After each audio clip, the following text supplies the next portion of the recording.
Boa noite, Brasil. Boa noite, turma boa, gente querida. Está começando a sua, a minha, a nossa Ciro Games, a live do Cirão.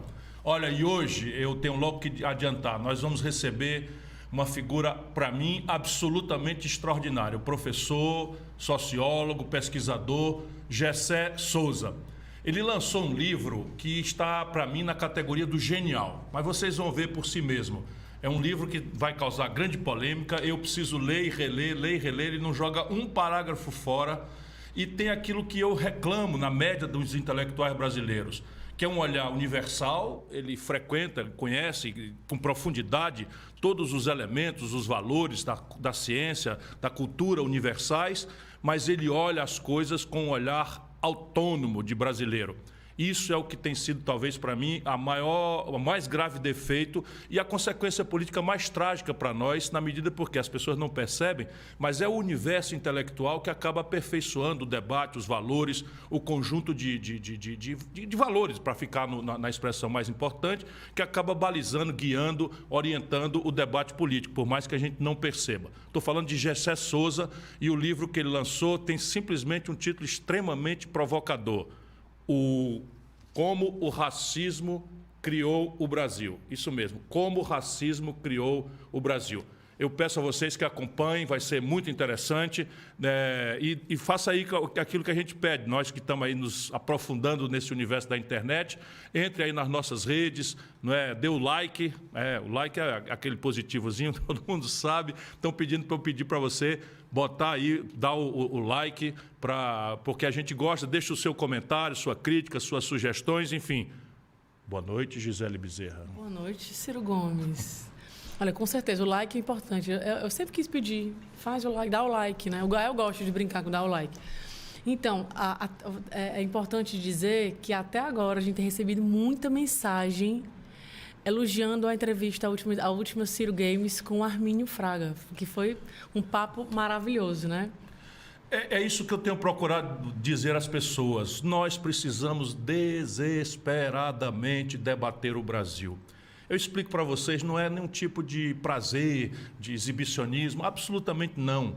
É que a ideologia dominante que está matando a nossa nação, ela só vai ser derrubada se nós fizermos todo dia, pedagógica, humildemente, um esforço de educação do nosso povo para entender o que é que está acontecendo, para dar valor a um conjunto de coisas que foram perdidas no Brasil. E o debate entre pessoas que pensam com profundidade é absolutamente essencial. Pouco importa se elas são divergentes. Mas com o Armínio, que é uma figura absolutamente extraordinária, eu quero agradecer a todo mundo que acompanhou, quero agradecer especialmente ao Armínio, essa figura genial, para além de muito inteligente, não é, uma pessoa generosa que aceitou debater conosco. Pouco importa se há divergências, o que importa é que nós expressemos ideias importantes, que essas ideias se firam, se elas forem antagônicas, na frente do povo, e que essa dinâmica de choque de inteligências democrática, plural, em que diferentes se respeitam, é tudo o que nós precisamos para o Brasil, né? E isso é uma coisa que eu tenho dito para o Lula, para o Bolsonaro e agora para o Moro, que é a nova invenção aí dessa máquina de produzir destruição do Brasil, não é, que já nos deu o Bolsonaro, nos deu o Collor, e agora está fazendo o diabo para empurrar a goela abaixo do nosso povo, o esquisito Sérgio Moro. Mas, por enquanto, fica nessa que eu estou aqui, né? Vamos debater. Lula, vamos debater. Você tem uma passagem, uma biografia, não é? Eu quero debater o futuro, eu não quero esculhambar, não quero criticar, apenas vou examinar quais são as contradições de você ter passado esses anos todos mandando no Brasil e nós termos 5 brasileiros acumulando a renda dos 100 milhões de nacionais mais pobres. Não é para lhe condenar, não, é para a gente achar o caminho do futuro. E só com você a gente pode debater isso. Mas, Bolsonaro, você não é anticomunista, todo mundo é comunista e tal, vem debater. E especialmente Sérgio Moro. Agora o Sérgio Moro, não faltava, é muito falso. Isso é um picareta de uma seda de R$3. Ele simplesmente está na Folha de São Paulo hoje, reclamando que o Lula e o Bolsonaro não aceitam debater com ele. Vem debater comigo, rapaz. O Lula e o Bolsonaro acham que já ganharam, são poderosos, estão lá em cima. Vem debater comigo. Você acha que Lula e Bolsonaro vão debater com alguém? É difícil para o Lula e para o Bolsonaro aceitar o convite do Moro, porque o Moro vai falar corrupção, corrupção. A Gisele não gosta que eu imite o Moro, não, mas é porque ele fala corrupção, corrupção, igual um papagaio. igual um papagaio, sendo ele mesmo um grande corrupto, como o Brasil inteiro vai saber. Enfim, mas o Brasil precisa de um debate. Vamos debater, Sérgio Moro, vamos debater, vamos ver qual é a sua ideia para a educação. Milhões de alunos perderam o ano. Como é que nós vamos fazer para tomar aí o jovem adolescente brasileiro das garras e ameaças e tentações do narcotráfico, não é? Como é que nós vamos fazer para qualificar a saúde pública do Brasil? Como nós vamos gerar emprego num país que faz 10 anos que não cresce? Esse é o que precisa resolver no Brasil. Então eu quero mandar esse recado para o Armínio Fraga, meu irmão, muito obrigado. E mais uma vez para você, né? Obrigado por ter assistido. Eu quero fazer desse espaço aqui, como hoje vocês vão ver, um espaço de luz, um espaço em que, mesmo discordando, pessoas vêm com qualidade oferecer uma percepção daquilo que de fato importa. E hoje o Gessé vai ser um ponto altíssimo. Vocês vão ver que figura extraordinária. Eu estou comovido com a leitura do livro, mas vocês vão ver logo mais. Boa. Vamos então para o tema do dia, diretor.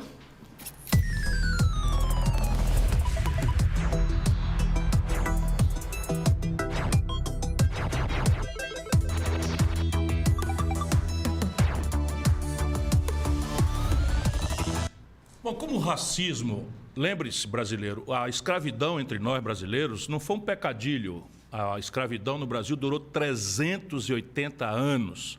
Nós somos o último país do Ocidente que aboliu a verdadeira aberração que é a escravidão e a prevalência do conjunto de valores racistas que explica por que um ser humano, só porque tem a pele de uma cor diferente, pode ser subjugado, humilhado, explorado sem remuneração, que é a escravidão, durou tanto no Brasil, ainda está aí muito forte no imaginário da elite brasileira. Mas como o racismo vai ser um tema e o Gessé vai nos dar essa luz para a gente cada vez mais entender esse caráter estratégico, estruturante mesmo do capitalismo brasileiro, que é a escravidão e o preconceito, o racismo, não é? Eu trago hoje uma pesquisa que foi feita pelo Instituto de Estudos, do Centro de Estudos de Segurança e Cidadania da Faculdade Cândido Mendes.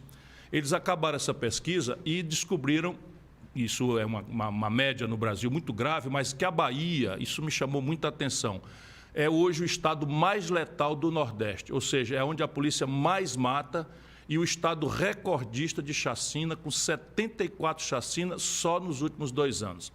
A informação seguinte é ainda mais chocante, segundo a pesquisa. 100% dos mortos pela polícia em Salvador eram negros. Todos foram vítimas, pergunto, de uma troca de tiros com a polícia, ou de uma reação violenta, uma abordagem? Não, não e não. Entre as vítimas estão crianças, senhoras, gente pacata, senhoras de idade, não é? E isso mostra só o caráter absolutamente racista. Se isso não for, o que é que mais seria com que a nossa polícia aborda de forma tão violenta o nosso povo?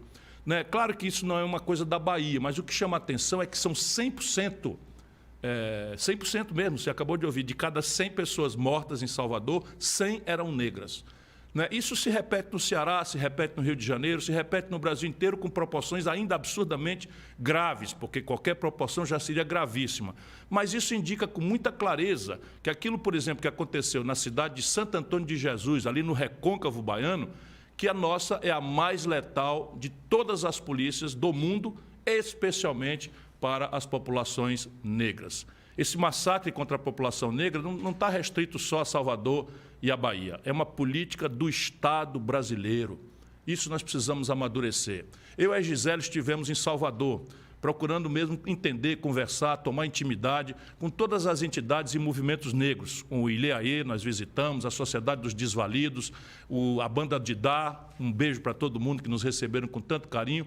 Todos eles foram unânimes em denunciar, quando a gente conversava, esse racismo do Estado, não é? E eles tinham toda a razão. A gente poderia aqui fazer, e eu não quero fazer, porque isso é um problema muito mais grave do que particularismos ou partidarismo, mas a Bahia é governada há 16 anos pelo PT. O Ceará é governado por uma coalizão que nós pertencemos, também pelo PT. O Rio de Janeiro teve muitos momentos de governos progressistas, enfim, a revelar claramente de que a retórica de solidariedade aos pobres, a retórica de respeito aos direitos humanos, não se transformou em prática efetiva. E que o desafio para o futuro é a gente abandonar a conversa fiada, abandonar essa lenga-lenga politicamente correta que não tem efeito nenhum e procurarmos entender o GECE certamente vai nos ajudar muito, qual é o novo desenho institucional que nós precisamos praticar no Brasil, que tipo de educação da nossa população, não só educação formal das nossas escolas, mas que tipo de educação política nós que temos responsabilidade por promover o debate nacional. O debate, e se não acontecer, a ideologia dominante jamais será vencida, jamais será derrubada. Só um debate esclarecedor, generoso, que aposte na inteligência do nosso povo e não nas suas emoções, paixões e ódios, é que vai emancipar o Brasil. Bom, essa denúncia vale para a Bahia, mas vale para todo o Brasil. Não ao racismo, não à violência policial, não a qualquer tipo de discriminação, é nosso apelo.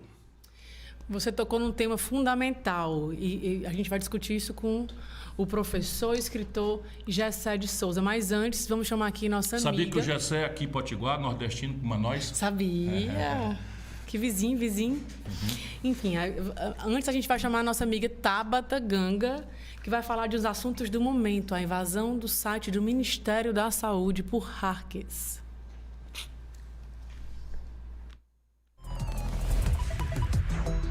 Olá, turma boa. Olá, Gisele. Olá, Ciro.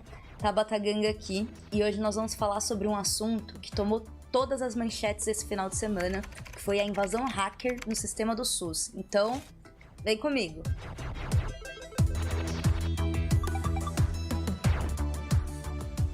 Na madrugada de sexta-feira, várias plataformas do Ministério da Saúde, como o Conect SUS, a plataforma Coronavírus e o DataSUS, saíram do ar. O motivo alegado pelo governo foi um suposto ataque hacker. Além de informações e métricas sobre a saúde no Brasil, essas plataformas também trazem uma série de dados sigilosos, como CPF, endereço e data de nascimento de milhões de pessoas. No lugar do site, apareceu uma mensagem assinada pelo Lapsus Group, que seria o responsável pelo ataque. Nessa mensagem, o grupo diz que fez um ransomware e que 50 terabytes de dados foram copiados e excluídos. Para vocês terem uma ideia, isso equivale a mais de 3.000 pendrives de 16 GB. Ontem aconteceu um novo ataque, parece que em menor proporção do que o primeiro. E nesse vídeo, nós vamos conversar sobre o que aconteceu.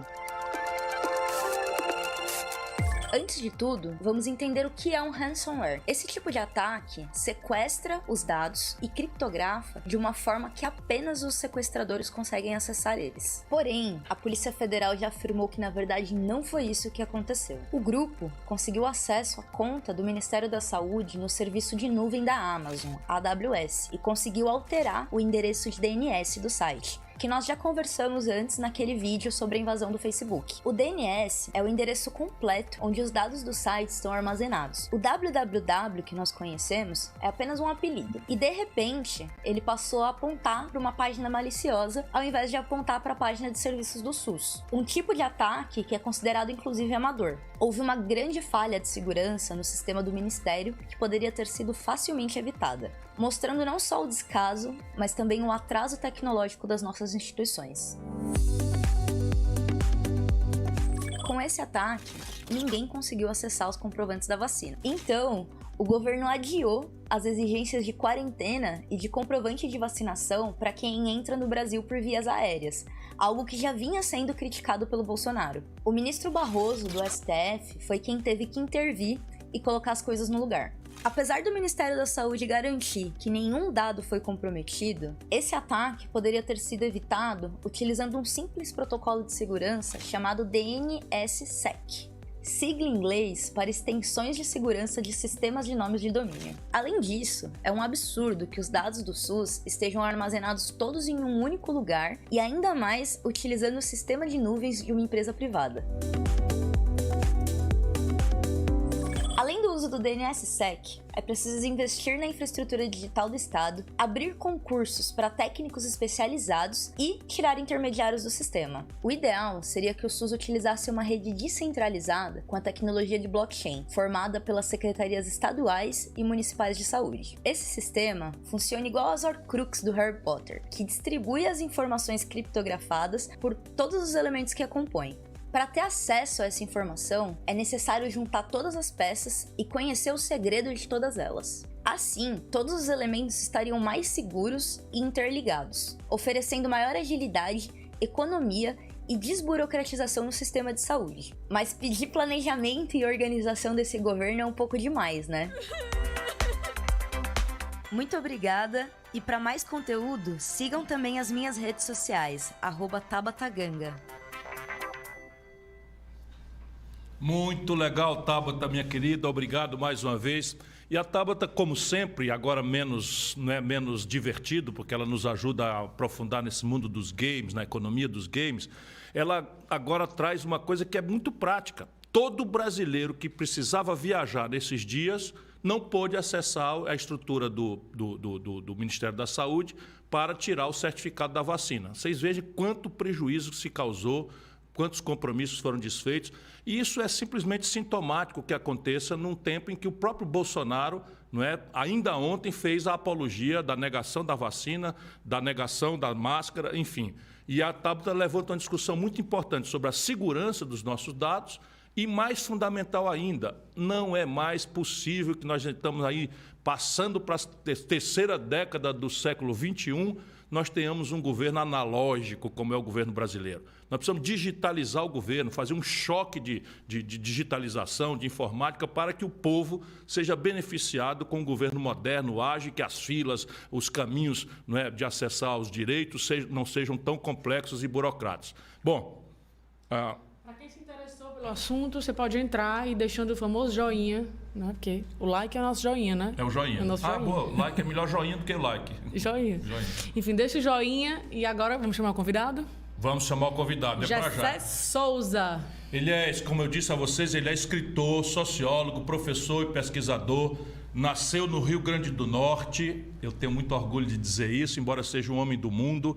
O Jessé frequentou as estruturas universitárias mais sofisticadas da Europa, na Alemanha, e tem livros, todos eles muito interessantes, como A Elite do Atraso, A Classe Média no Espelho, e o mais recente, que está me deixando de cabeça virada, e vai ser muito sobre esse assunto, embora eu queira conversar com o Jessé sobre tudo sobre o Brasil, mas como o racismo criou o Brasil. Boa noite, professor Jessé, você está no ar?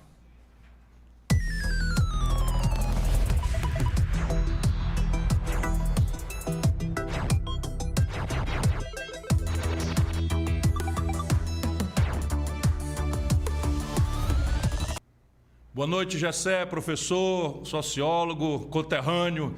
Muito obrigado pelo privilégio e a honra que nos dá aqui no Ciro Games de conversar conosco. Avisa que a gente está sem áudio, pode falar. Jessé, nós estamos sem áudio, não sei se você... Peraí. Pode aumentar.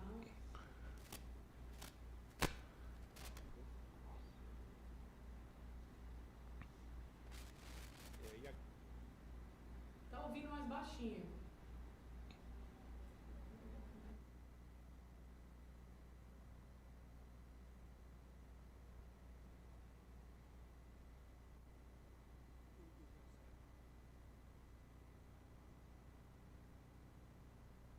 Eu disse assim, não estou ouvindo, Jessé. Ainda não estou lhe ouvindo. Diretor, fecha isso. Fecha com ele, depois você abre aqui pra gente. Aqui eu estava dizendo a vocês, é um desses livros que você não pode... Eu nem posso dizer que já li, porque eu li de capa a capa, mas eu preciso voltar, porque cada parágrafo do Jessé é denso, é corajoso, sabe? Confronta coisas que na minha própria cabeça, mas na cabeça da maioria das pessoas, estavam pacificadas, coisas fundamentais, primiciais. Por exemplo, ele descobre, e me parece genial isso, que esse determinismo econômico, que seria a razão de ser do comportamento de classe, que está na base da premissa do marxismo, do leninismo e da estruturação das revoluções do século XX, parece que é uma segunda etapa, e tem muita ponderação essa palavra, de uma etapa antecedente, que é uma coisa que se estabelece mais na psicologia individual e nas conexões que individualmente nós vamos fazendo, e frequenta o desejo, vamos dizer, de reconhecimento. A autoestima das pessoas parece anteceder né, na sua determinação de comportamentos, de valores, de valoração das suas relações sociais, o interesse econômico prevalente. Vejam que consequências importantes teria para um país como o nosso, em que eu tenho sistematicamente dito, e é muito bom que a gente sente conforto quando vê que a sua intuição é corroborada com gente tão sofisticada e qualificada como o Gessé. Eu tenho sustentado nesse meu livro que está aí rodando, O Dever da Esperança, o Projeto Nacional, que a humanidade foi induzida a transitar seu desejo, sua aspiração de felicidade do ambiente espiritual, subjetivo, não necessariamente religioso, mas a adoração ao divino também faz parte disso, para um ambiente materialista consumista. Basicamente é uma denúncia que eu faço de que um jovem de Fortaleza, do Rio de Janeiro, de Dubai ou do fundão da África, seja rico, pobre, miserável, favelado, tem a mesma informação de um extraordinário padrão de consumo e é induzido pelo compra, compra e compra a referir essa sua felicidade, seu êxito social, à posse desses elementos simbólicos do êxito, da aceitação dele ou dela pelos seus respectivos grupos. E como não há renda para isso, de um lado o planeta Terra está sendo assassinado por um padrão de consumo impraticável e de outro lado a garotada está sendo levada a uma grande frustração. Parece que o Gessé já está no ar e hoje é hora de dar a palavra para ele. Está no ar, professor? Boa noite, Ciro. Você consegue me ouvir agora? Eu estou lhe ouvindo baixo, eu não sei se é a mesma realidade de todo mundo, mas agora eu pelo menos lhe ouvi.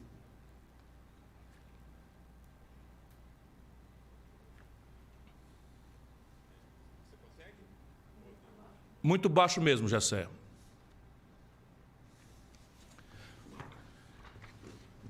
Bom, enquanto ele... O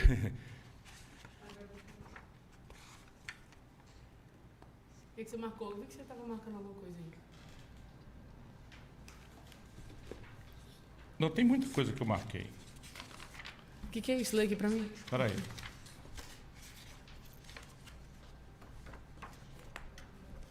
Peraí. Segura as pontas aí, rapaziada. Aqui não tem intervalo e a questão é técnica. É ao vivo, meu filho. Fala ele. Vamos tentar? Tá dando, acho que loop aí. Boa noite, Ciro. Você consegue me ouvir?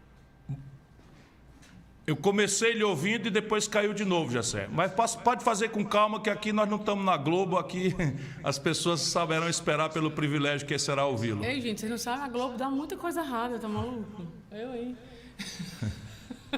Eu já fui jurada de prova do Big Brother, para quem não sabe. E o cara, estava ouvindo o que eu estou falando? Estou ouvindo, claro. Fui jurada de prova do Big Brother.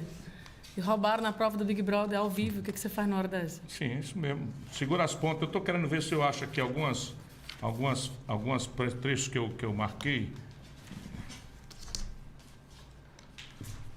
Diz assim, para onde quer que olhemos, veremos que a subordinação dos afetos e do corpo pelo espírito é a gramática de todo tipo de real aprendizado social, por um lado, e do seu uso para fim de dominação social, por outro.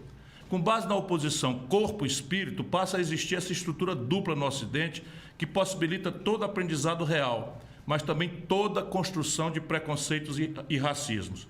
Tudo que consideramos superior, nobre, valoroso, está inextricavelmente ligado ao espírito e suas dimensões.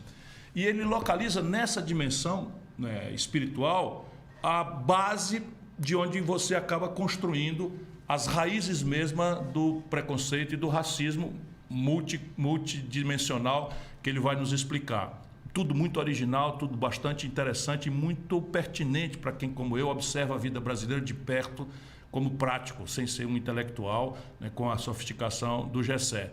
Então, se você tem, né, que a civilização que nós vivemos, a judaico-cristã, tem 3.000 anos de valoração da cultura, da espiritualidade branca, que é associada à nobreza dos valores do espírito, parece que o negro é ligado às subalternas realidades do corpo, da sexualidade. Olha que pensamento instigante para justificar o injustificável, que é o racismo estrutural, que é o racismo, não é, multidimensional, que é uma expressão dele, não é? E, no limite, explicar o racismo racial, que também é uma explicação que parece pleonástica, mas que ele distingue com muita clareza. Não é? Deixa só consertar aí as coisas da técnica que nós vamos ter a possibilidade de explorar, porque, como eu disse, é um livro difícil de ler, mas extremamente saboroso, provocativo. Pessoal, vocês conseguem me ouvir? Eu estou no celular agora. Eu estou lhe ouvindo bem agora, perfeito. Ótimo, perfeito, Ciro. Bom, eu estou aqui tentando mostrar para as pessoas por que vale a pena ler Como o Racismo Criou o Brasil. Vale a pena ler tudo que você escreve, mas esse, me parece, é um desses livros fundadores que vai demarcar uma linha de ruptura, sabe, na mesmice intelectual com que o eurocentrismo esmaga a autonomia do intelectual brasileiro por média, com todo respeito às suas eminências, enfim. Mas eu vou começar aqui, eu preparei um roteirinho, porque, como eu lhe disse, eu não vou perder nada que eu puder daquelas grandes dúvidas que eu tive agudizadas, algumas delas, e que nasceram na minha cabeça lendo você. Nesse último livro, e eu acho que terá um impacto arrasador, todo mundo precisa ler, Como o Racismo Criou o Brasil, você chegou a esse título como e a esse conceito? Como é que você evolui tão audaciosamente para esse título? Porque, no fundo, Ciro, racismo não é só racial, né? E a gente perceber o racismo apenas como racial significa que a gente vai ficar cego para as máscaras que o racismo racial, inclusive o próprio racismo racial, assume, né? A minha compreensão da história do Brasil é de que o racismo racial ele vai assumir o comando da vida política entre nós, né? E ele vai assumir depois da libertação formal dos escravos, quando o racismo era explícito, e ele vai ser combatido por Getúlio Vargas, no fundo, né? Getúlio Vargas e a ideia de Gilberto Freire. E vai assumir a forma de um racismo cultural, ou seja, esse racismo que vai passar a ver o negro, o povo brasileiro e o mestiço como sendo corrupto, né? Que é exatamente a grande ideologia da elite brasileira há 100 anos. Esse tema da corrupção entre nós, no modo como ele é construído, Ciro, né? Ele serve para quê? Ele serve para exercer um racismo sem usar o nome raça, né? Quer dizer, foi a partir desse insight, a partir dessa visão, que eu procurei inquirir sobre o que é que vai unir todas as formas de racismo. Esse racismo cultural, que vai dizer que existem povos honestos, como os americanos, e povos que vão ser corruptos, como o brasileiro, e é que isso que vai, em última instância, legitimar que se entregue o petróleo, que se entregue a Petrobras, o mercado interno, etc., porque aqui a gente teria, supostamente, né, uma terra de corruptos políticos corruptos. Então, a gente vai dar tudo que nós temos aos americanos, que são supostamente honestos, inteligentes, bonitos, etc. Isso é uma forma de racismo também, racismo cultural, né? Que vai ser aplicado depois pela elite brasileira e pela classe média branca brasileira contra o próprio povo. Porque essa classe média branca importada da Europa, ela vai se perceber como europeia. A elite brasileira, por mais maluca que seja, né, ela vai se perceber como americana. Né? Isso foi desonesto, etc. Vai ser o povo, exatamente como ele era percebido antes, de forma racial, né? Isso é extremamente importante, senão a gente fica cego, né? A gente fica cego sobre as máscaras que o próprio racismo assume. Uma das máscaras é exatamente essa que você estava falando aqui para a gente há pouco antes, que é a guerra contra o crime, digamos assim, né? Entende? Essa arminha aí de Bolsonaro, todo brasileiro das classes populares sabe que quem morre nela é a juventude negra, né? Então, o afeto que está por trás disso é racismo, porque já se construiu o negro como sendo o criminoso. Nesse livro, o que foi que eu tentei fazer? Compreender essa produção dessas diversas máscaras. Porque o racismo ele é múltiplo, né? Ele é multidimensional, né? Ele parte a partir dessa ideia de que, para você oprimir, humilhar alguém, você tem que reduzi-lo ao corpo, à animalidade, portanto, né? E se pôr como espírito. O que é espírito? Espírito é honestidade, inteligência, beleza, etc., né? Isso se dá de mil maneiras. Não é só sobre a forma racial, né? O branco é considerado espírito, o negro o corpo, né? Mas a cultura dos americanos e dos europeus também é considerada corpo, né? E ela vai ser introduzida, por exemplo, pela elite brasileira para continuar oprimindo o povo sem sequer dizer a palavra raça mais.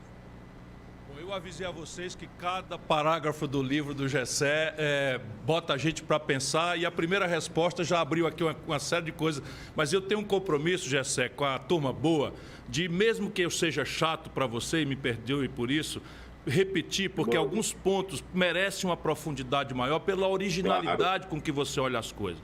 Você está dizendo, e dá exemplos práticos no livro, e é impressionantemente correto, que boa parte dos movimentos moralistas que a classe média brasileira liderou com instigação internacional ou da própria elite mais burguesa brasileira, apesar de terem a grandiloquência da denúncia da corrupção, que de fato existe, não é?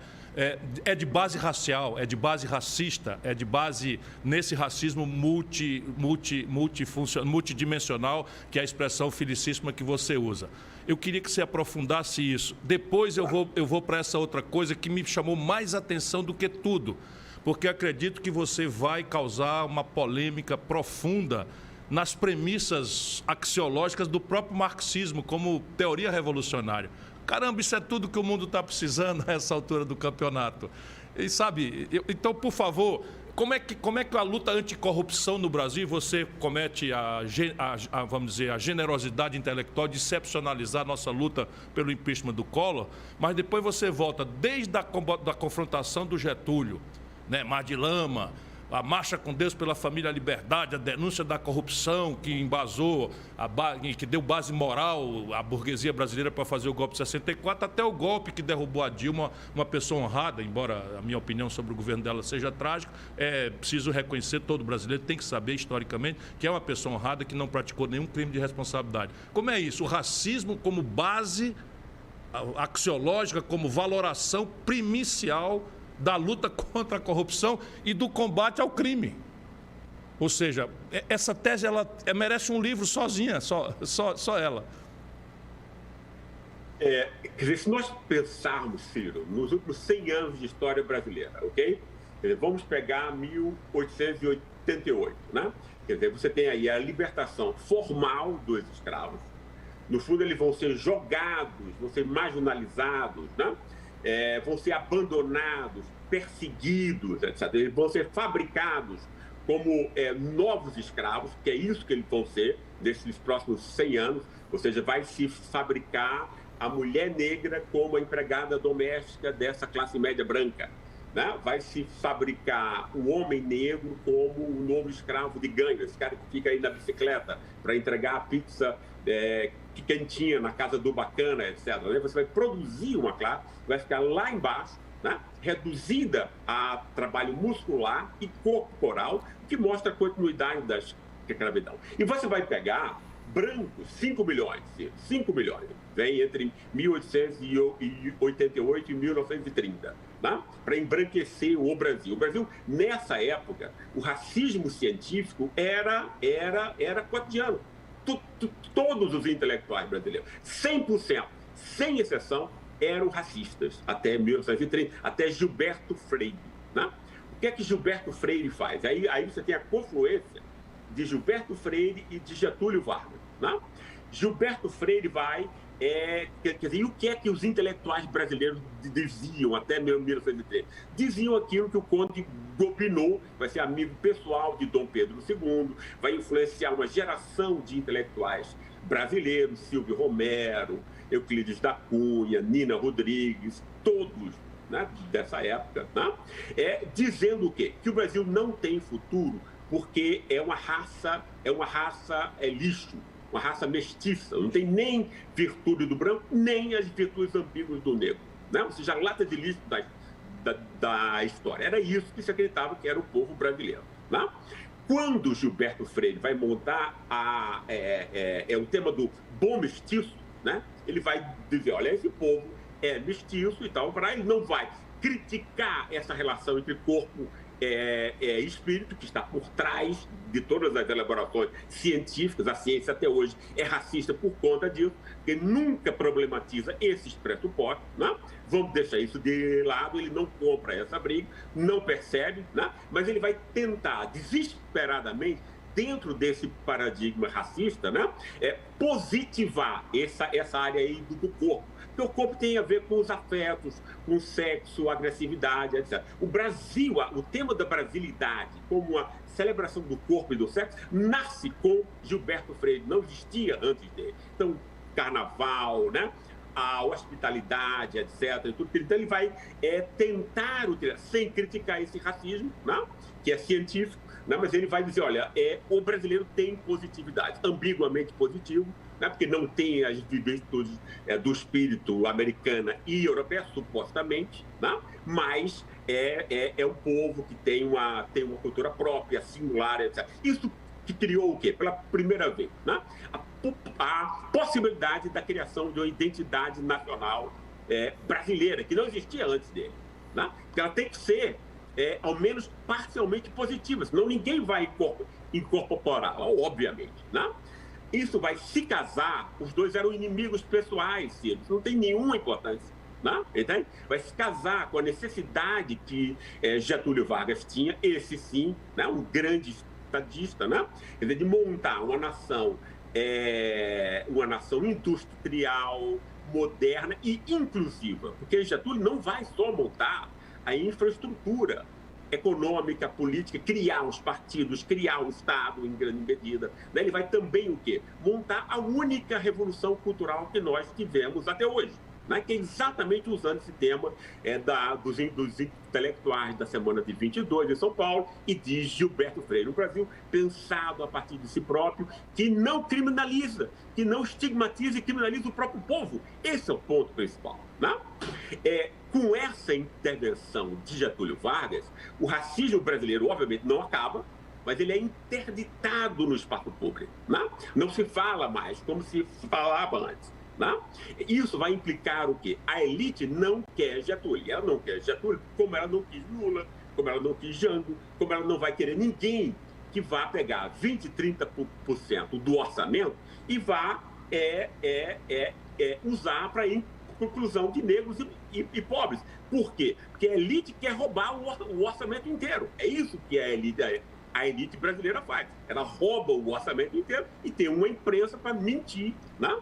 Para enganar e manipular, né? Como a elite era anti-getulista, ela precisava do quê? Ela precisava legitimar isso, né? Ela vai ter nos intelectuais, e aí Sérgio Buarque vai ser o grande contraponto anti-Gilberto Freire nesse caso, e não é só Sérgio Buarque, Ciro, porque 99% dos intelectuais brasileiros vão seguir como seguem até hoje, na direita e na esquerda, Sérgio Buarque, a leitura dele, essa leitura culturalista que o Brasil vem de Portugal, uma bobagem enorme, né? E que vem uma corrupção desde a Idade Média. Ciro, isso é uma loucura, você falar de corrupção na Idade Média. Isso é uma fraude histórica. Você só pode ter corrupção se você tem propriedade pública. A propriedade pública pressupõe a soberania popular que vai nascer na Revolução Francesa, entende? Todo o Brasil acreditou nessa bobagem. Isso é um lixo, entende? Isso foi montado para quê? O que é que Sérgio Buarque vai fazer com isso, né?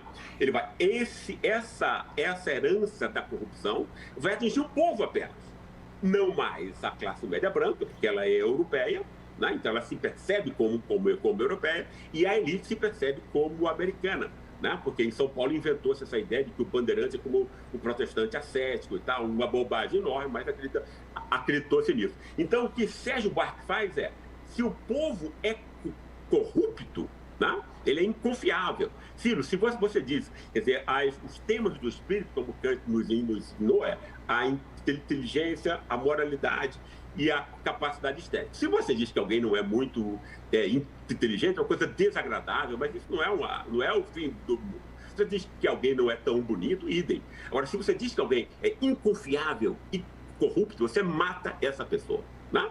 Daí o tema da corrupção ser o centro desse racismo cultural, né? É uma ideia que está em toda a ciência europeia central, que o sul global é corrupto, e os Estados Unidos e a Europa não, entende? E a elite brasileira e Sérgio Buarque, ou seja, esses nossos pensadores de vira-latas, né, que pegam esse colonialismo cultural, vão usar isso contra o povo. Né? Do mesmo modo que os americanos usam essas ideias para saquear o sul do planeta, a elite brasileira vai passar a usar essas mesmas ideias para quê? Estigmatizar o Estado. Por que o Estado? Porque o Estado é a organização de interesse que pode se comparar com o mercado, que é forte, pode regular o mercado. Então você já estigmatiza o Estado, então você enfraquece o Estado, enfraquece a política, enfraquece o voto, criminaliza o voto, porque é de alguém corrupto, percebe? Quer dizer, supostamente, claro que isso não vai chegar nunca à justiça, porque com uma imprensa privada, basta que a imprensa escandalize isso, né? E você enfraquece a participação popular, estigmatiza e criminaliza o próprio voto e o próprio povo. Você diz que o povo é a causa da miséria, o povo é a causa do seu próprio atraso. Você culpa a vítima, né? Essa é a explicação dominante da intelectualidade brasileira, Ciro, até hoje. Né? Até se você olhar, né? quer dizer, Fernando Henrique Cardoso vai repetir isso, Roberto da Mata, Raimundo Fauro, todos os grandes. Né? Mesmo Florestan Fernandes, você acha também? Exatamente, com a nobre exceção parcial, porque ele usa, né, algumas coisas e tal, mas ele não entra nesse livro de Florestan. Né? E aí você vai ter o nascimento da ideologia política brasileira. O que é que ela vai fazer? Ela vai pegar o canalha racista da classe média branca, porque se a elite quer ficar com o orçamento do Estado 100% para botar no bolso, para roubar, porque é isso que a elite brasileira faz, é uma elite de ladrões, né? E se você pegar a elite rural, é uma elite de ladrões e de assassinos. Até hoje, eu não estou falando de coisa de 500 anos atrás, a classe média branca, o interesse dela é preservar os seus privilégios educacionais, os bons empregos, etc., prestígio, reconhecimento que advém disso. Né? Então, todo o processo de inclusão de negros e pobres, né, atinge esses dois privilégios. Né? A classe média branca vai sair sob estímulo da imprensa, da elite, nas ruas, não quando tem a corrupção, Ciro. Basta a gente ver, não tem nada a ver com isso. Lembremos aqui daquela corrupção filmada de Temer, Aécio, lembra? Ah, não, senão a gente mata e tal, para isso. Incrível, né? Quer dizer, não saiu ninguém à rua, ninguém viu nenhum branquinho, entende? Quer dizer, gritando histericamente nas ruas contra a corrupção, né? Saiu contra Getúlio Vargas, saiu contra Jean, que prometeu fazer, coitado, nem conseguiu chegar ainda, e saiu contra Lula e Dilma. Sai quando há um processo de quê? De usar uma parte mínima que seja, porque foi uma parte mínima, né? Do orçamento público para os mais pobres, né? Porque a grande parte ficou com o livro, ficou com os rentistas, como você mostra sempre muito bem, né? E quando você começou a pôr negros nas universidades. É isso que né? Entende? Então você dá a legitimação perfeita para o canalha racista, né? Entende? Que ele pode se travestir o seu racismo de campeão da moralidade pública. Qual é o racista que não... que é isso? Não é isso? Então você consegue fazer a mesma coisa que existia na República Velha, e essa é a minha tese. Ou seja, o Brasil continua com a mesma forma de dominação política que caracterizava a República Velha. Né?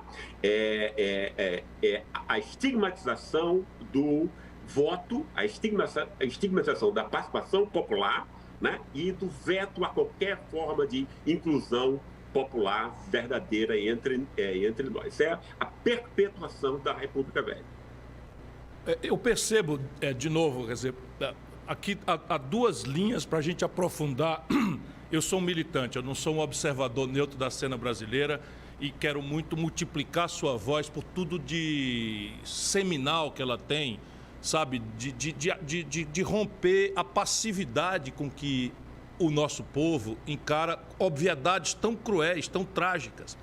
E aí você me diz que houve um sopro ali com Getúlio Vargas embora um esforço de atenuar o antagonismo, aceitando a mistificação da mestiçagem como uma coisa boa e não assumir de forma sectária as identidades raciais, não é? Enfim, ok, estou entendendo isso e tenho absoluta concordância. Mas, nesse sentido, sem ser pessimista, mas constatando, parece que o Brasil piorou muito.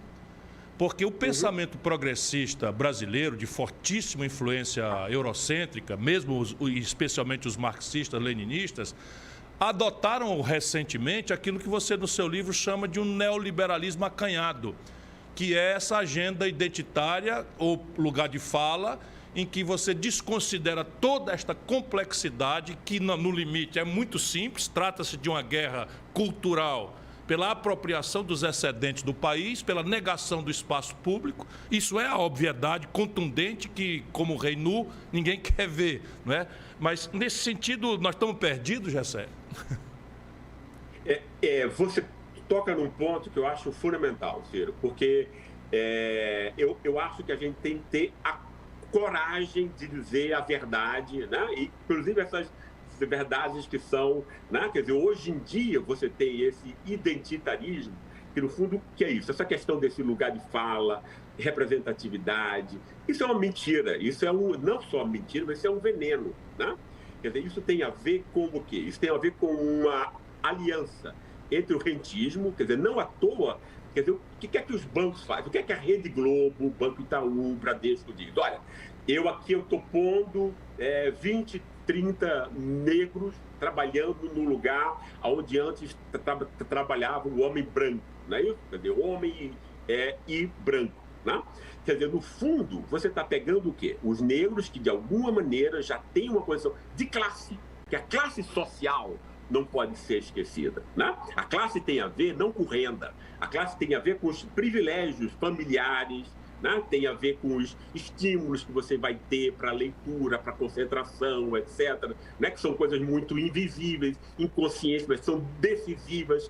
Faz com que alguém, como um pobre brasileiro, chegue na escola com 5 anos como perdedor e que vai sair depois como analfabeto funcional. Isso não é culpa dele, nem é culpa da família. Tem a ver com todo o esquema que vai sempre evitar com que essas pessoas tenham qualquer chance. A escola vai ser mais precária. Com 11, 12 anos ele vai ter que trabalhar e estudar ao mesmo tempo, enquanto na classe média o pai compra o tempo livre do filho. Classe é isso. Classe é essa junção entre privilégios invisibilizados da socialização familiar com os da escola, né, que vai dar empregos, etc, né, etc. Então, você pega isso que está acontecendo hoje, Ciro, acontece há 500 anos no Brasil. O Brasil sempre cooptou as inteligências negras e mulatas mais talentosas e mais inteligentes desde que assumissem os valores do dominador branco. É exatamente o que está acontecendo agora, né? Você pega o quê? 0,1%, se tanto, dos negros, que é aqui quem vai poder ser modelo de marca de luxo, quem vai poder ser repórter na Rede Globo, trabalhar no Banco Itaú, né? Você meritocraticamente, ou seja, legitima o sistema rentista saqueador como um todo, óbvio, que você está dizendo, no fundo, que você está resolvendo o racismo, resolvendo a desigualdade, e está dizendo para os 99,9% dos negros que continuam lá com esgoto a céu aberto, sem chance, olha, a culpa é de vocês são burros, preguiçosos, porque aqui, olha, nós damos chance para aqueles que são talentosos, trabalho. Isso é a grande legitimação do capitalismo rentista hoje em dia, mundialmente. Mas isso não é novidade no Brasil. O processo de branqueamento no Brasil já faz isso há 500 anos. Né? Pegar os negros e mulatos mais talentosos, né? E retirar lideranças das classes populares e assimilar e cooptar essa inteligência. Isso é um veneno. Isso é um veneno hoje em dia, e eu vejo praticamente todos os partidos políticos, né, assumem esse tipo de coisa, que é uma forma de curto prazo, são partidos que só pensam nas eleições, que não tem projeto, não tem planejamento, não tem reflexão, não tem crítica, né, tal qual a nossa esfera pública como um todo. Gessé, Você faz uma crítica extremamente corajosa, e eu acho que a essa altura da nossa conversa eu preciso voltar a outros pontos que já estão na sua primeira resposta, que já abriu, como o livro fez com a minha cabeça e fará certamente com qualquer pessoa que lê-lo. Você faz uma crítica muito corajosa, muito original aos estudiosos do racismo. E você diz com todos os S's e R's que nenhum deles explica nem define bem o que é racismo. E aí você, para ajudar a nossa ignorância, que é a mãe da ciência, nesse contexto que eu estou falando, você faz uma incursão histórica em categorias morais e políticas que formaram o ser humano moderno. Cristianismo, os 3.000 anos de história, não é, do judaísmo, enfim. Está na hora de eu lhe perguntar, para a gente virar aqui a segunda etapa da nossa conversa. O que é racismo? Todas essas dimensões corretíssimas na minha percepção, depois que você me chama a atenção. O que é racismo para Gessé Souza? Essa foi uma dúvida e eu começo sempre, Ciro, com uma dúvida real, entende? Eu não sabia isso, né? E quando você vê estudiosos, tanto do Brasil como fora do Brasil, o que as pessoas fazem é comprovar a existência do racismo. Ou seja, quando você diz que tem mais negros nas prisões, menos nas universidades, etc., né? O que é que você está dizendo aí? Que o racismo existe, né? São estudos importantes? Obviamente que são, especialmente numa sociedade racista como a nossa, que insiste em negar esse fato óbvio, né? Agora, você afirmar a existência de um fenômeno não significa você compreendê-lo, não significa você explicá-lo, não significa você entender a gênese dele. E sem compreender a gênese, você não entende o que ele destrói nas pessoas. Isso que é fundamental. Sem compreender isso, a gente não sabe o que é o racismo, né? E aí, no fundo, né, tem uma inspiração aí que é neo-hegeliana, né? Que é o fato de que, quer dizer, qual é a necessidade última dos seres humanos? A gente quase sempre acha que é dinheiro, poder, etc. Não é. É reconhecimento social, né? As pessoas querem poder e dinheiro, inclusive, para ter reconhecimento, para ter mais distinção, né? O reconhecimento ele pode ser universalizável, em que todas as pessoas respeitam umas às outras, ou em sociedades como a nossa e a americana, né? Esse reconhecimento vai se dar contra o outro, humilhando o outro, pela distinção, né? A distinção mais importante é sempre entre o espírito e o corpo. Isso vem do judaísmo antigo, isso é a forma, é o caminho da salvação de todo cristão. Você está na nossa cabeça há 2.000 anos, isso, né? De que o espírito, no caso religioso, ele é o caminho para Deus, né? Quando o mundo se torna secularizado, ou seja, independente dessa dotação de sentido religiosa, como com o grande filósofo alemão Immanuel Kant, ele vai definir o espírito em termos seculares, em termos, né, em termos antropológicos, ou seja, sem a figura divina, né? Então, o que você vai ter aí é o espírito sendo inteligência, moralidade, como honestidade, por exemplo, e capacidade estética, né? Tudo, Ciro, tudo que a gente acha virtuoso no mundo, quer a gente tenha consciência disso ou não, está ligado ao espírito, né? Basta a gente pensar e refletir agora, né? E tudo que a gente considera vulgar, inferior, ruim, está ligado ao corpo, a agressividade, o sexo sem peias, né?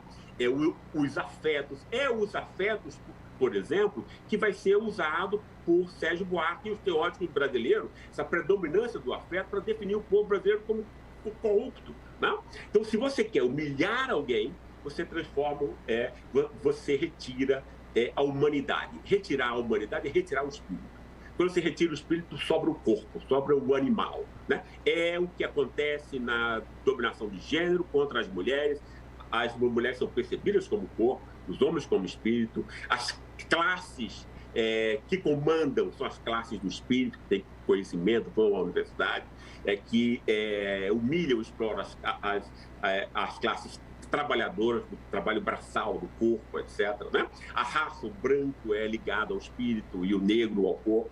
E as culturas do espírito e do corpo. Ou seja, então eu quis compreender o racismo, né? Porque no fundo não tem nenhum motivo de a gente não falar de um racismo de classe. É exatamente a mesma dor, é a mesma coisa. O tipo de coisa que as mulheres sofrem, a cultura do estupro que nós temos, tem a ver com o mesmo racismo de gênero, assim como o racismo cultural, que é o que faz com que a Europa e os Estados Unidos possam saquear legitimamente Brasil, América Latina, África, etc., e as pessoas acharem justo. Né? Então, para quem domina, para legitimar todas as formas de dominação, em todas as suas dimensões, você tem que mostrar que o outro que você está humilhando é inferior. E você só mostra isso quando você retira o espírito e você animaliza essa pessoa. Quando você animaliza, você desumaniza. Né? Esse é o ponto. Né? Ou seja, o que vai unir todos esses racismos e que vai tornar que ele possa ser substituível, ou seja, que o racismo explícito no Brasil, até 1930, né? Até 1945, melhor dizendo, não, até 1930, né? Vai ser substituído depois pelo racismo cultural, né? É exatamente porque os dois têm a mesma dimensão, são construídos da mesma maneira, têm a mesma gramática e têm os mesmos efeitos destrutivos sobre as suas vítimas. É uma coisa só. Por conta disso, ele pode se substituir. Né? Da mesma forma como você diz, que quando você substitui, como os americanos fizeram, porque, veja bem, Ciro, Getúlio interditou o racismo aberto entre nós a partir de 1930.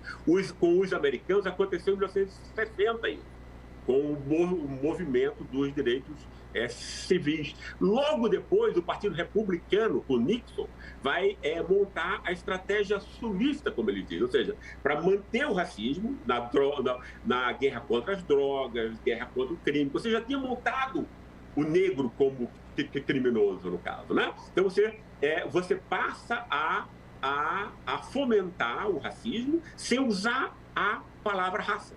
A possibilidade disso significa que esse racismo tem 1000 formas, ele tem 1000 máscaras e que a gente precisa entender a gramática que vai montar isso tudo para a gente não ser feito de imbecil, né, por essas máscaras.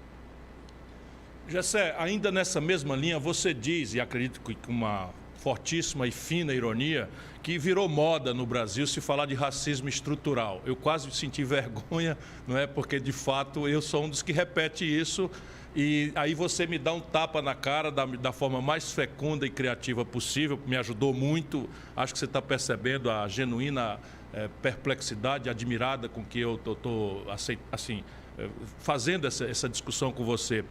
E aí você diz, mas todo mundo fala em racismo estrutural, mas ninguém diz onde é que está a estrutura do racismo. Onde é que ela está? Exatamente, porque, veja bem, às vezes a gente acha que o nome é mágico, né, Ciro? A gente diz assim, olha, quer dizer, a gente não sabe o que é o racismo, a gente não sabe como ele se monta, a gente não sabe os seus meandros, a gente diz, não, então o racismo é estrutural, né? Aí eu fui ler o trabalho do professor Silvio, e eu acho que é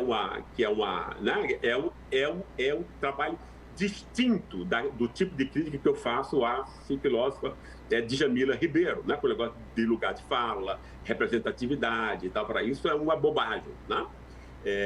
Quer dizer, não há lugar de fala de oprimido. O oprimido não conhece a sua opressão, obviamente, melhor do que ninguém, senão não haveria opressão no mundo, né? Isso é um fato óbvio, né?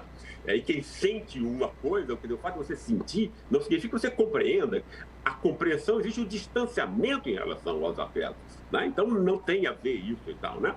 E representar alguém sem que essa representação seja explícita é típica de toda coisa autoritária. É o que os fascistas dizem, era o que Stalin dizia, é exatamente o que o socialismo real sempre disse. Quando o Silvio diz, né, olha, não, o racismo é estrutural, ele está por trás, tem uma estrutura encoberta. Claro, isso já é uma coisa positiva, é um dado na direção certa. Agora, você não pode ficar na palavra, você não pode ficar repetindo isso, né?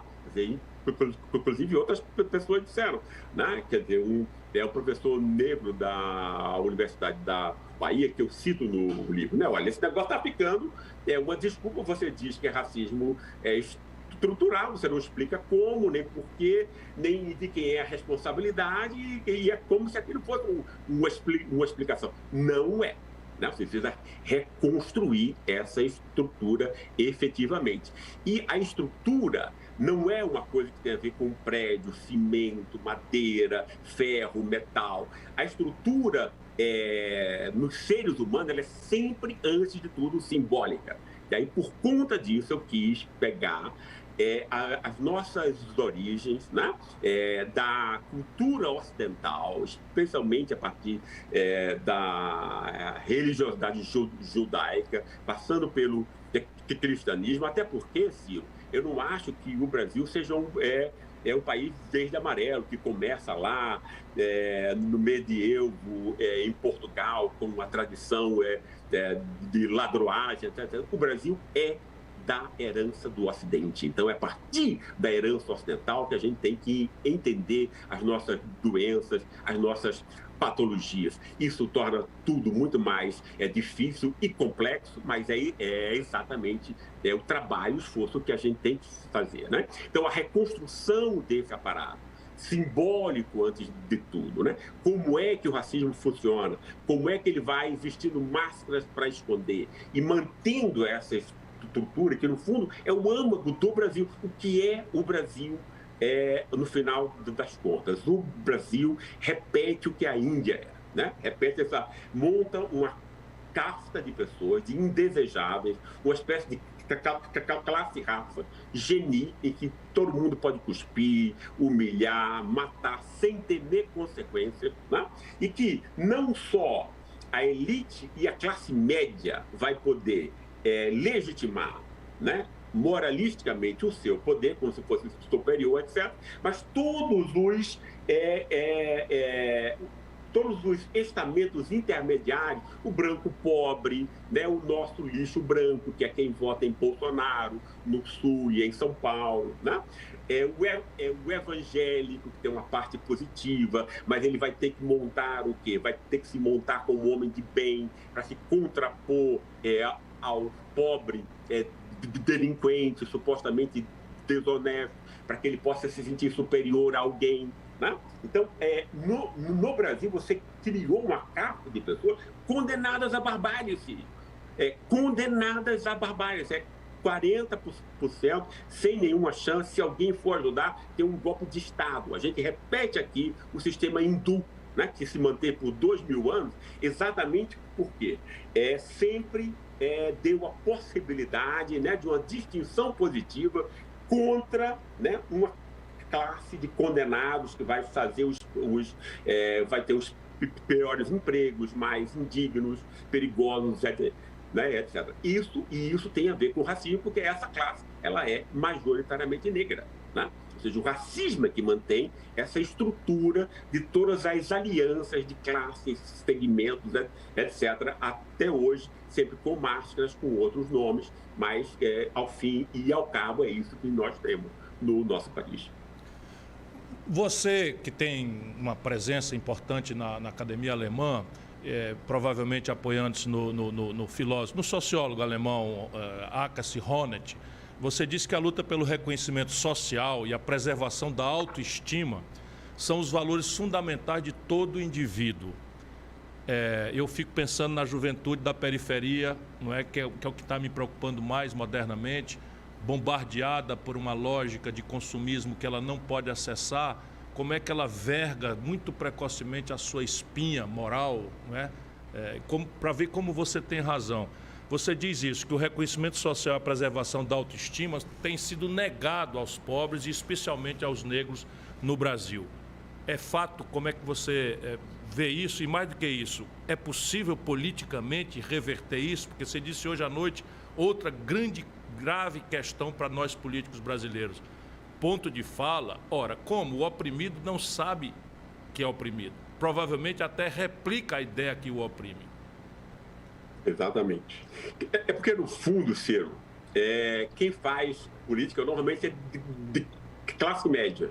E a cabeça da pessoa de classe média, ela tende a universalizar a sua compreensão para todas as pessoas. Isso não é verdade, especialmente os mais pobres. Eu fiz pesquisa, conduzi um grupo de pesquisa, né, durante vários anos, estudando os pobres. Os pobres são os mais meritocráticos, entre todos. Incrível isso, né? Quer dizer, obviamente quem tem menos condições afetivas, de conhecimento para se proteger, né? Então vai ser a vítima disso, né? Tem um aspecto que eu acho que é muito importante. Tem gente que fica tentando compreender Bolsonaro sobre formas racionais. Eu acho isso, quer dizer, incrível, né? Porque Bolsonaro, ele conseguiu o espaço que ele tem hoje na medida em que ele estimulou um outro tipo de racismo, não só apenas esse racismo da classe média e da elite moralista, falso moralista, né? Porque esse pessoal não tem problema nenhum com a corrupção, com a máfia de um Moro, etc, etc, né? Que foi, né? Estimular um racismo popular. Esse racismo vai ser o racismo de quê? Vai ser o racismo do branco pobre, que é metade do estado de São Paulo, né? Que é mais da metade dos estados do Sul, por exemplo, né? Que foi exatamente o nível que Bolsonaro teve nesses lugares, né? Que vai ser o cara que eu já entrevistei no interior de São Paulo, perto da cidade onde Bolsonaro nasceu, né? Aonde esse branco pobre, que foi também injustiçado, não teve as oportunidades que o branco que foi a classe média conseguiu, etc., mas que ele não compreende isso. Nós temos uma esfera pública, Ciro, né, que veda a problematização desse tipo de coisa. Você não percebe nada, né? Então, você vai o quê? Você vai ser presa fácil para uma leitura política que vai aproveitar desse seu ressentimento, que é um ressentimento justo, para canalizar contra um falso inimigo, que vai ser o inimigo, vai ser o negro, né? Vai ser exatamente essa arma, né? Etc, etc. Eu já ouvi de famílias de São Paulo que o grande crime que você pode fazer numa família de italianos brancos é você casar com um negro, ter um namorado negro, sujar o lençol branco com um negro, né? Eu ouvi coisas desse tipo, né? E do evangélico, que pode ser negro, ele próprio, porque sendo negro, ele pode também estar fragilizado nessa sua necessidade de ser reconhecido, de ser alguém. Nós, seres humanos, fazemos qualquer coisa para ser respeitado aos nossos olhos, mas especialmente aos olhos dos outros. Então, o negro que diz, né? Olha, eu sou um homem de bem, eu sou heterossexual, eu não fumo maconha, né? Entende? Quer dizer, eu bato na minha mulher, etc, etc. Então, essas coisas todas têm a ver com preconceitos que vão sendo montados religiosamente para produzir uma sensação, no caso aí, artificial, né? De superioridade, de distinção, portanto, né? De quem não tem, de quem exatamente sofre de não reconhecimento, né? Ou seja, o branco pobre, né? E o mestiço mestiço negro evangélico, né? Quer dizer, você só consegue perceber, só consegue compreender Bolsonaro porque Bolsonaro não dá educação para ninguém, ele não está dando o melhor emprego a ninguém, ele não está dando melhor saúde a ninguém, ele nunca prometeu isso, né? Quer dizer, como é que esse cara consegue ficar, né, com 1/3 ainda hoje, né, das intenções de voto? Obviamente, tem uma âncora aí que é irracional, né? Quer dizer, esse cara do lixo branco, etc., se vê em Bolsonaro, né? Quer dizer, Bolsonaro é uma espécie de profeta exemplar para ele, né? E Bolsonaro utiliza-se dessas brigas, dessas guerras, no fundo, exatamente metido, tem a ver com racismo, tem a ver com, né, com homofobia, tem a ver com sexismo, etc, né? Esses são os elementos, né? De que, para quem não tem nada, ele só tem a cor branca ou só tem, né, o que eventualmente poderia se dizer a sua virilidade, né, ligada de um modo doentio, né, a heterossexualidade. Esse tipo de coisa pode ser utilizada, né, para manter a pessoa servil, sem você dar nada a ela, né? O que comprova, mais uma vez, a importância desse tema da distinção. Né? É um tema fundamental. Você, mesmo que não receba nada, não receba educação, não receba saúde, não receba nada, mas você fica cativo, prisioneiro de quem manipula essas suas necessidades. Então, a gente está no pior dos mundos. Eu tenho desespero, imagino que você tenha também. Né? Como é que a gente pode reverter isso? Né? Como é que a gente pode montar e, para mim, qualquer processo tem a ver com uma revolução de consciência, né? A gente precisa ter uma revolução cultural, a gente precisa reinterpretar o Brasil de um outro modo, a gente precisa reconhecer e autocriticar o nosso racismo, né? Quer dizer, sem isso a gente não vai ser um país decente e digno, né? A gente tem que reproduzir aquilo de um modo mais aprofundado ainda, que só Getúlio Vargas fez, né? Que é uma forma de revolução cultural, compreendendo o país de um outro modo. Porque tem gente, Ciro, que acha que o mundo é prático, que quer ver ação e tal, mas isso é uma bobagem, né? O nosso comportamento ele é estimulado por ideias. Às vezes a gente tem ideias que são naturalizadas, a gente nem sabe que tem, né? Quer dizer, mas nós não somos formigas, abelhas, que têm um DNA, né, que faz com que o comportamento das abelhas seja o mesmo durante milhões de anos. Né? O nosso comportamento é determinado por ideias. Só quando a gente muda as ideias, a gente já muda o comportamento. Né? Então, qualquer mudança real tem a ver com processo de aprendizado, com processo de conscientização, processo de autocrítica, a coragem de se autocriticar para mudar esse país. Olha, isso para mim é uma sinfonia comovente, mas é preciso que eu dê mais explicitude a esse seu raciocínio extraordinário. Nós temos aí um atavismo, milênios, né, de distinção entre um espiritual branco, judaico-cristão, heterossexual, em antagonismo ao corpo, à sexualidade, ao animalesco, que dá raiz pela busca de distinção ao racismo. Isso é o racismo, digamos, estrutural. Essa é a estrutura arquetípica, exatamente. Essa é a axiologia que embala. Vindo para o Brasil, nós temos 500 anos de história ocidental. Eu estou de acordo completamente consigo, até porque lá como hoje, a influência eurocêntrica, nossa esquerda adotou o neoliberalismo com casca e tudo, imaginando dourar a pílula com políticas sociais compensatórias. Isso não é canalice, é apenas uma prostração importada da esquerda tradicional europeia, que não sabia o que fazer com as suas peculiaridades de descolonização, por um lado, e da onda migratória aviltando o trabalho e as qualidades dos serviços públicos no território europeu, e um Estado incompetente para competir com a nova realidade econômica agressiva do Oriente, que vem desonerada do estado de bem-estar social. Ok, temos aí telegráfica e superficialmente um quadro. Mas será que é possível enfrentar tal força de gravidade, milênios, 500 anos, né, tropicalizados, mesmo com a contradição exemplar do Getúlio Vargas e mesmo com as conciliações calhordas com que muitas vezes o próprio pensamento progressista, lá como hoje, né, aceita o estrutural, aceita o real, aceita o central do caráter espoliador das elites brasileiras, lá como cá, em detrimento das maiorias atomizadas, inconscientes, etc. Não quero eu fazer aqui uma coisa, mas eu quero pedir um socorro. Será que é possível ter alguma ideia de reversão desse quadro, se não revolucionário, um itinerário de reforma, sem um debate?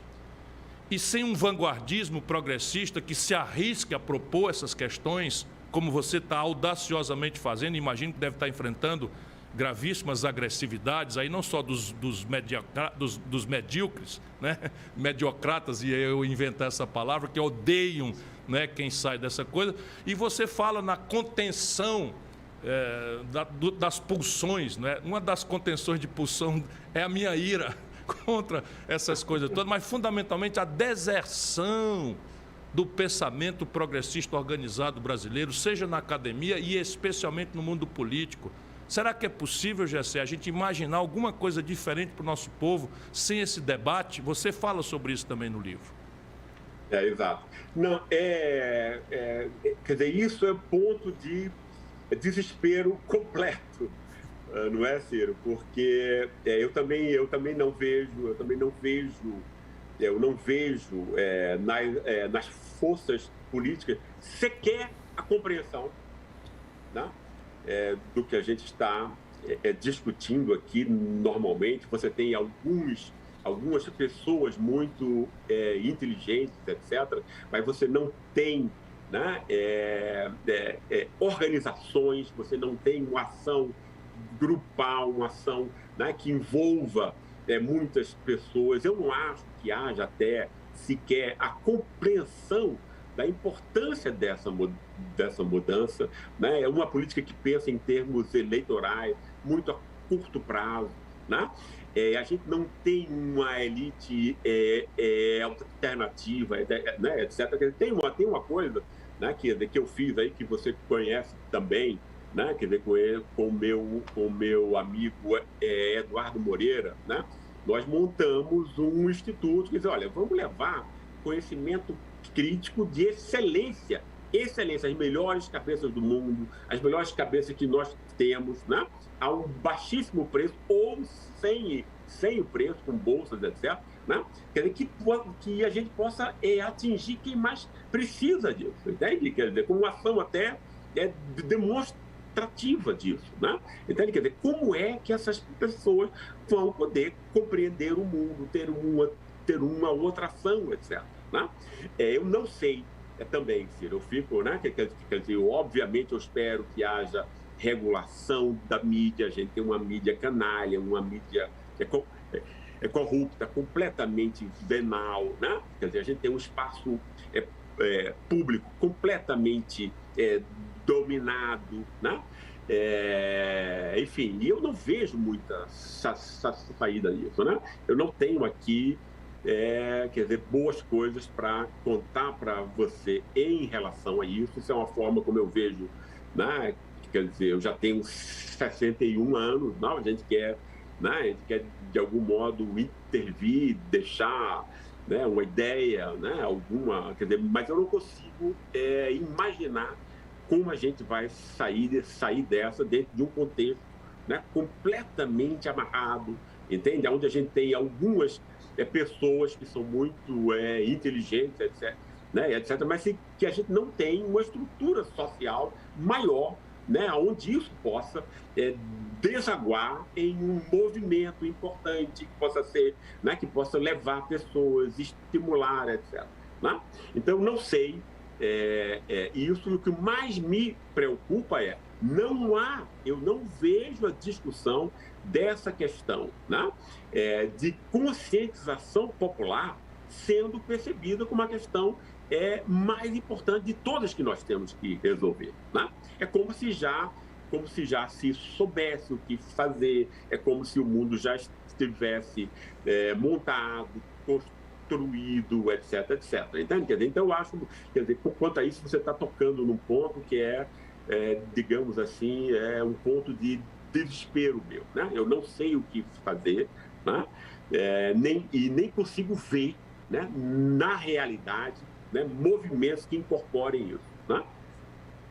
Bom, eu tenho um livro que não tem nem de longe a pretensão de refletir com tal profundidade, mas eu associo neste livro, no título, a palavra dever à palavra esperança. Essas palavras normalmente não andam juntas.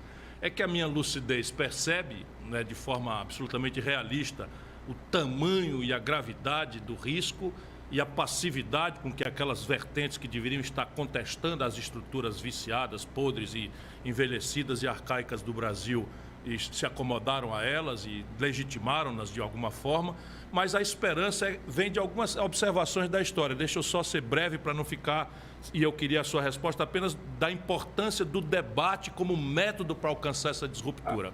E isso você já está fazendo com seus livros, aceitando, né, um modesto convite que lhe fiz. Você é um homem que deve ser procurado por todo mundo e por isso eu lhe agradeço mais uma vez.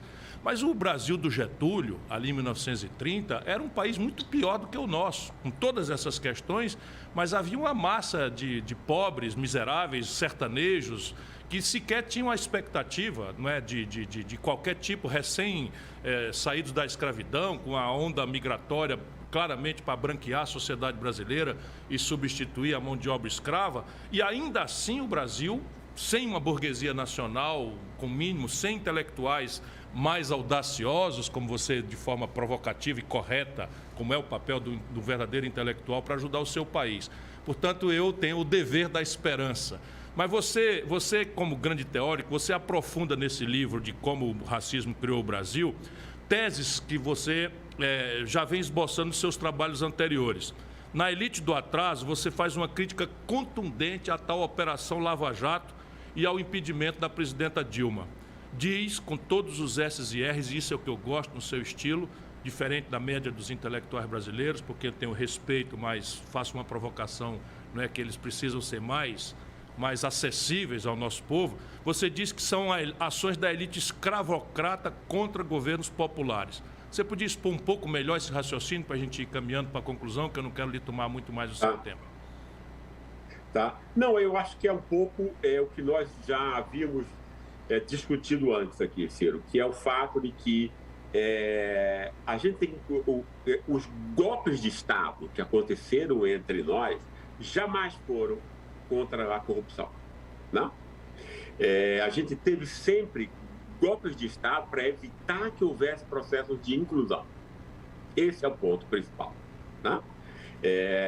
E o que aconteceu com a Dilma foi exatamente isso, né? E eu achei, quer dizer, eu lembro em 2015, quando eu dizia, quer dizer, mas esse Moro, ele é Carlos Lacerda. Carlos Lacerda redivivo, só com uma outra máscara, né? Entende? Quer dizer, com os mesmos órgãos de imprensa, etc. Né? Uma máfia que aí juntava essa máfia aí do poder judiciário e tudo, né? Quer dizer, polícia, imprensa e a elite pagando isso por trás e os Estados Unidos treinando esse pessoal, né? Quer dizer, nisso aí você tem o quê? Você tem os mesmos atores que estão presentes nos golpes de Estado há 100 anos, sem mudar nenhum, Ciro. Só, quer dizer, você muda aí, né, a prevalência de um e outro, entende? Quer dizer, num caso entre os militares, se não o poder judiciário, mas você vai precisar de alguém dentro do Estado para fazer esse tipo de coisa, né? Quer dizer, para mostrar a continuidade aí de uma pseudo, né, e imposta legitimidade, né? Então, quer dizer, você tem uma compulsão do mesmo se realizando na vida política brasileira, né, com máscaras distintas, assim como o racismo, né, também, quer dizer, porque o racismo, no fundo, o racismo é uma espécie de a dominação social na vida cotidiana do que essa ideia representa na vida política, a ideia aí da corrupção, como sempre, que obviamente é um bode expiatório, não é, Ciro? Porque, obviamente, quer dizer, quando você diz que você precisa explicar para o povo por que o povo é pobre num país rico, né? Então você diz, olha, é a política, né? Obviamente, o grão de verdade de toda mentira, quer dizer, toda mentira, né, que se pretende convincente, ela tem que ter um grãozinho de verdade. O grãozinho de verdade é que se rouba na política também, né? Vamos pegar aí o orçamento secreto aí do Lira, não é isso? São, quanto? 12 bilhões, são 2 bilhões de dólares. É muito dinheiro? Não é isso? Mas se nós pegarmos, Ciro, né, o que só de evasão de impostos, que crime, ninguém pode dizer que não é. Eu nem falo na dívida pública, nesses crimes legalizados, né?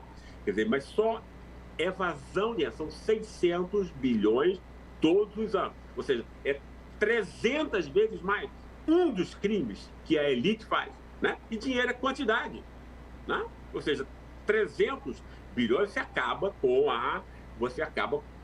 com a pobreza entre nós durante alguns anos, né? Entende? Quer dizer, ou seja, ela é uma grandeza muito maior, né? Então, é um bode expiatório que criado, está na cabeça de todo brasileiro hoje em dia, né? Está na cabeça de quem é da classe média, mas está na cabeça de quem é do povo, né? Para invisibilizar o nosso inimigo real, que é uma elite, né? Que é uma elite do saque, né? Que é uma elite subordinada aos interesses internacionais americanos, que age como os belgas agiam no Congo, né?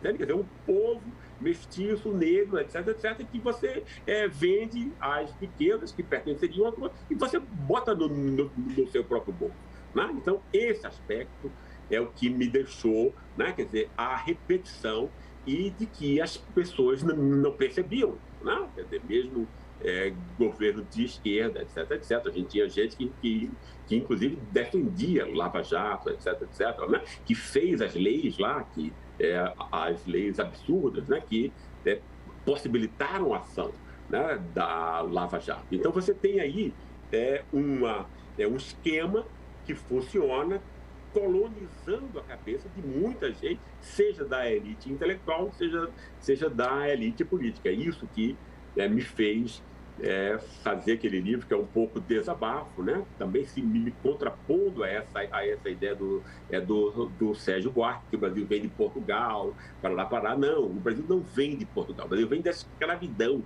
O ano zero entre nós é a escravidão, e a escravidão se repete continuamente, ela é refeita sobre formas modernas, né? Fingindo representatividade popular, né? Mas criando os mesmos condenados, né? A fazer ter o mesmo tipo de vida, o mesmo tipo de desrespeito que existiam antes, né? E isso precisa ser construído. A interpretação de um país precisa ser materializada, né? E posta no debate, né? E eu acho, né? E eu vejo a sua contribuição para isso, né? Eu acho que na campanha de 2018 você tocou na questão principal, que é a questão do endividamento, ou seja, exatamente a questão de como o capital financeiro, né, mantém, que explora o povo como um todo, e que só pode continuar fazendo isso se consegue montar um bode expiatório que vai dizer que é a política que faz, né? Quando a política só é o pau mandado, né? Dessa mesma elite. Então, a gente tem que compreender o quadro como um todo. A gente tem que compreender o quadro intelectualmente e na sua totalidade, né? Para que a gente possa mudar a ação, né? E essa questão do debate que você estimula, para mim, é absolutamente fundamental. Não vejo nenhum futuro, nenhuma esperança sem que a gente renove, né, as bases do debate público brasileiro. Professor, escritor, jornalista, advogado, sociólogo, Gessé Souza, eu vou lhe fazer uma última pergunta, porém eu quero dizer que estou comovido por você ter aceito o meu convite, comovido por tudo que eu vi, comovido pelo que eu estou lendo e relendo. Cada parágrafo do seu livro pede para mim, cabe que eu volte atrás, que eu consulte até convicções que estavam ali, não é, meio que emboloradas ou com teia de aranha na minha cabeça. Você é seminal, pode acreditar nisso. Há alguma razão, perguntar ao Gessé, alguma razão para que um brasileiro negro ou branco pobre das periferias do Brasil tenha autoestima, confie que pode ser diferente, respeitado e, portanto, não seja presa fácil desse racismo estrutural, multifuncional, multidimensional, que faz com que ele seja tão machucado e, ao mesmo tempo, diga amém para quem está lhe machucando? Eu acho que sim. Eu sou um otimista, no fundo, né? Eu tenho desesperos às vezes, mas eu sou um otimista porque eu acredito na possibilidade de aprendizado. E o nosso povo, ele é tão inteligente quanto qualquer outro, né?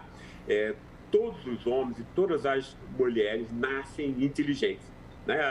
A gente pode ter essa inteligência roubada, né? Isso aí quer dizer, Esse é o assunto sobre o qual nós estamos aqui discutindo no fundo, né? Mas eu acho que se dermos uma chance, né, de compreensão para esse brasileiro que sofre, explicar para ele por que ele sofre, né, ele vai reagir. Muito obrigado, professor Gessé. Um forte abraço. Deus lhe pague por ser esse brasileiro tão generoso com o nosso povo e tão fecundo para todos nós que temos responsabilidade em ajudar a construir esse debate que está interditado. Obrigado a você, Ciro. Ótima noite. E aí, Gisele? Vou te dizer, viu? Cada convidado que vem aqui é uma aula do Brasil e para o Brasil, viu? Que alegria, que conversa linda. É isso que eu quero transformar esse espaço aqui. Meu irmão Eduardo Moreira, meu amigo, muito obrigado a você por tudo, mas ele também me ajudou a convidar. Muito obrigado ao Gessé. Que coisa extraordinária. Leia o livro, Como o Racismo Criou o Brasil. E o racismo aqui não é só essa coisa que a gente denuncia do preconceito, né, que estigmatiza uma senhora que entra numa loja, que já é em si uma coisa extremamente vergonhosa. É essa coisa mais profunda de quebrar dentro da alma de um garoto, de uma criança, a sua confiança de que ele nasceu para brilhar com direito de ter todos os bens da vida, mas também de ter um espaço público que lhe garanta a condição de ser um agente, uma entidade cultural, estética e que possa se realizar na plenitude da sua alma, mas também do seu corpo, que não pode, não deve, não será, enquanto depender da militância deste brasileiro sonhador, mas com os pés no chão, objeto de animalização e de exploração. Bom, a gente se esforça para fazer dessa live um espaço de discussão e reflexão sobre o Brasil. Como chegamos a esse ponto de absoluta crise econômica, política, social e moral? O que é preciso fazer para virar o jogo, para o Brasil reencontrar ou encontrar um caminho melhor? É isso o que nós estamos aqui tentando fazer todos os dias com a sua audiência. Dê um like, siga-nos nas redes e vamos construir um caminho para, nos rebelarmos contra essa situação perversa e injusta e sonharmos com o pé no chão com um Brasil justo, soberano, em que todos possam viver pela decência do seu trabalho, pela remuneração respeitosa do seu esforço de luta. Vamos ler, então, alguns comentários? Vamos nessa, eu me emocionei de novo. Eu vi. Aqui, ó. Fazendo propaganda aqui, ó. Olha lá, olha que bonitinho. O que é isso aí? Eu prefiro Ciro. Ah. Eu prefiro, né? Então, Múcio Antônio França Paz, pelo YouTube. Ciro, parabéns por mais um bom debate. O Gessé, um dos grandes pensadores brasileiros, junto com Silvio de Almeida, dentre outros. Professor Silvio de Almeida, um grande abraço também. Maravilhoso. Artêmio Filho pelo Instagram. Grande Gessé. Valeu, Ciro, pelo debate e pela pauta. Assistindo de Concórdia, Santa Catarina. Não conheço Concórdia. Alô, eu conheço. Ali é o epicentro de uma economia que eu sonho para o Brasil. Muitos pequenos produtores com alto padrão tecnológico, pequena propriedade, produzindo para um canal de comercialização de uma grande empresa. Começou ali, é a base da antiga Sadia, Perdigão, etc, etc. Povo trabalhador, povo sério. Mandar um abraço para o nosso querido pastor Alexandre. Grande pastor Alexandre. Catarinense, querido. Pastor Alexandre, um grande abraço de Joinville. Você sabe como é que o povo chama? Nós íntimos do Brasil chamamos o povo catarinense, que você chamou? Barriga verde. Ah, sim, eu sabia. José Roberto Ramos pelo YouTube. Gessé é muito bom, enxerga o implícito. A Cristina Santos pelo YouTube. Parabéns pelas escolhas de convidados. Cada dia melhor. Ariel Guedes pelo YouTube. O Brasil tem que deixar de se enxergar como uma obra civilizatória europeia inacabada. Newton Barroso. Peraí que eu apertei um botãozinho errado. Newton Barroso pelo YouTube. Ciro Games definitivamente tornou-se um dos principais ambientes de discussão de alto nível sobre os reais problemas do Brasil. Aberta e plural, essa iniciativa ficará para a história. Essa é a intenção. Então, por hoje é só. Bom, De Posso novo. fazer uma coisa antes? Por favor. Pedir para dar Você um que joinha. manda nessa chibata. Né? Sim, o Gael, né? Quando o Gael tá Na aqui. verdade, quem manda nessa chibata é o Gael. Só uma discussão lá em casa que a gente tem de vez em quando. Então, para você seguir, vamos pedir o joinha, né? Eu Bora gosto do lá. joinha, É o tal do like. Faz aí o joinha que tal, que é para poder dar... É só entrar no canal do Ciro no YouTube e vale a pena também visitar as outras redes dele, porque todo dia tem conteúdo novo, sempre muito interessante. A gente volta na próxima terça. Isso, terça-feira que vem vai ser a nossa última live de 2021. Mas em 2022 eu volto com a bateria completamente carregada. Vamos pra cima. E aí, Moro? Vai debater não, rapaz? Mais ainda? Mais ainda. Eu tô azogado, porque se assistir uma live como essa, ouvir um cara como esse, eu renovo minha esperança. Eu acredito e amo esse país, um país que tem inteligências como essa. Está passando um mal bocado, muita deserção, muita traição, muita fuleiragem na política, mas isso é só um mau momento. Vai passar, um samba vai passar. Oh, meu Deus, que bonitinho. Então tá, beijos e abraço a todos. Abraços. Eu citei aqui uma música do Chico Buarque, Sim, o extraordinário Chico Buarque, grande brasileiro. Até próxima terça. Muito obrigada. Em terça-feira, tamo junto.